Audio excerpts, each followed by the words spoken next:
Minister Modi ji ने भी शिरकत की। जी हाँ, प्राइम मिनिस्टर मोदी जी जो हैं वो महाकुंभ के मेले में प्रयागराज मोदी जी पहुंचे और मोदी जी ने जो है वो इस ठंड में जो है डुबकी भी लगा ली है और मुझे यकीन है कि बहुत अच्छी कोई दुआ भी पड़ी होगी। तो मोदी जी अब तो पाप धुल गए ना आपके। अब ऐसा कीजिए कि सबसे पहले पाकिस्तान के साथ हाथ मिला लीजिए, पाकिस्तान के साथ बातचीत शुरू कर दीजिए। गंगा के, और गंगा हिंदुओं के यहाँ मुकद्दस दरिया है जी। और इसके बारे में कहते हैं जो इसमें स्नान कर लेता है वो फिर प्योर हो जाता है।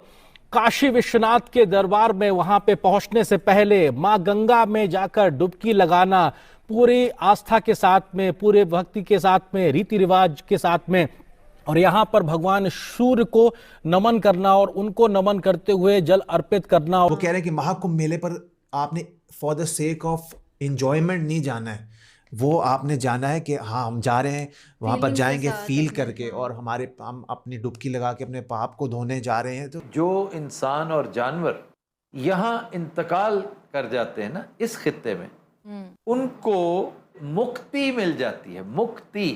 They will not have to come back again. अच्छा लग रहा है। कहाँ से है? From where they have came from? We are from Europe, Ukraine, Russia, America, Israel, different countries. जो है आपको पता है कि पूरी दुनिया की डिग्नेटरीज पहुंच रही हैं और इसी के साथ वहां पर जो डिप्लोमेट्स है 100 से ज्यादा डिप्लोमेट्स वहां पर पहुंचे हैं। यानी जितने एम्बेसडर्स हैं इंडिया के अंदर, जितने इनवॉइस हैं, जितने वहां पर हाई कमिश्नर्स हैं, जो भी हैं इंडिया में पूरी दुनिया के, वो सब जो हैं वो महाकुंभ में पहुंच गए। अच्छा, सिर्फ महाकुंभ में पहुंचे नहीं, उन्हें वहां पे स्नान भी किया है, वहां पे डुबकी भी लगाई है, यानी जितने रिचुअल्स हैं वो उन्होंने पे किए हैं। जी पहुंचे जनाब कुंभ के मेले में और महाकुंभ के मेले में बल्कि, और उन्होंने डुबकी भी लगा ली। उनकी काफी फोटोज भी आ रही हैं, सोशल मीडिया इस वक्त भरा पड़ा है पीएम मोदी की इस विजिट को लेकर। और साथ साथ जी फारूक अब्दुल्ला साहब की अगर हम बात करें, जो कि कश्मीरी लीडर हैं, वो भी अजीब अजीब किस्म के स्टेटमेंट देते हैं। कभी कहते हैं पाकिस्तान के साथ बात कर लीजिए क्योंकि पाकिस्तान के पास न्यूक्लियर वेपन्स है, कभी कहते हैं पाकिस्तान हमारे मामले में बिल्कुल ना बोले, एकदम खामोश। जी हाँ, कभी कोई बात करते हैं और कभी कोई बात करते हैं, और मुझे तो खुद समझ नहीं आती आखिर चाहते क्या है। और अभी देखिए इनसे मीडिया ने पूछा महाकुंभ का, तो इन्होंने क्या जवाब दिया। में जाएंगे सर, आप 44 साल के बाद महाकुंभ होने। मैं तो घर में नहाता हूँ, मेरा खुदा जो है वो पानी में है। सर दिल्ली इलेक्शन में मेरा खुदा न मस्जिद में है, न मंदिर में है, न गुरुद्वारे में। मेरा खुदा मेरे हर जगह। जी तो ये थे फारूक अब्दुल्ला साहब। वैसे तो हर एक का खैर अपना ओपिनियन होता है, हर एक की अपनी मर्जी होती है जो भी बात कर रहे हैं, लेकिन मेरा ख्याल है कि इधर इस किस्म की बात की कोई जगह थी नहीं। अगर कोई पूछ रहा है कि जी आप महाकुंभ में गए या जाएंगे या देखा, तो उसको आप अच्छे तरीके से भी जवाब दे सकते थे। अब ये कहना कि नहीं जी मैं तो घर में नहाता हूँ, तो बाकी सब लोग कौन सा रोड पे जाके नहाते हैं। लेकिन बहरहाल इनका ये कहना, उसके बाद मेरा खुदा पानी में नहीं है। जहां तक मैंने सुना है खुदा तो हर जगह है, हमें तो यही बताया गया है कि जी खुदा हर जगह है। तो फिर आप इस किस्म की स्टेटमेंट क्यों दे रहे हैं, और किसी भी दूसरे रिलीजन के लोगों के सेंटिमेंट्स को हर्ट करने का मुझे समझ नहीं आती कि मुसलमानों को क्या शौक है। कि आपने कोई तमीज का, कोई ढंग का भी आप रिप्लाई कर सकते थे जिससे आप किसी का दिल खुश भी किया जा सकता है, लेकिन ये कि आपने कोई ना कोई ऐसी स्टेटमेंट देनी होती है जिससे किसी ना किसी का दिल दुखे। मैं तो जी काफी टाइम से मैंने तो एक तरीका बनाया है, कोशिश करती हूँ कि दिन में एक काम तो कम से कम अच्छा हो जाए। ठीक है, बाकी मतलब चाहे आप किसी के साथ मुस्कुरा के बात कर लें, चाहे किसी का दिल खुश कर दें, किसी से अच्छी तरीके से बात कर लें, किसी की मदद कर दें, किसी को कुछ पैसा दे दें, किसी को खाना खिला दें, कुछ भी कर दें, लेकिन एक दिन में एक कम से कम ऐसा काम जरूर सब लोगों को करने की कोशिश करनी चाहिए कि जिससे आपको ये अच्छा लगे कि जी मैंने किसी के लिए कुछ अच्छा किया। अब यहाँ पर फारूक अब्दुल्ला साहब कोई अच्छा स्टेटमेंट भी दे सकते थे, कह सकते थे हाँ जी हमने देखा महाकुंभ का जो फेस्टिवल चल रहा है वो देखा है, या जाहिर है तो सालों से देख रहे होंगे वहां पे।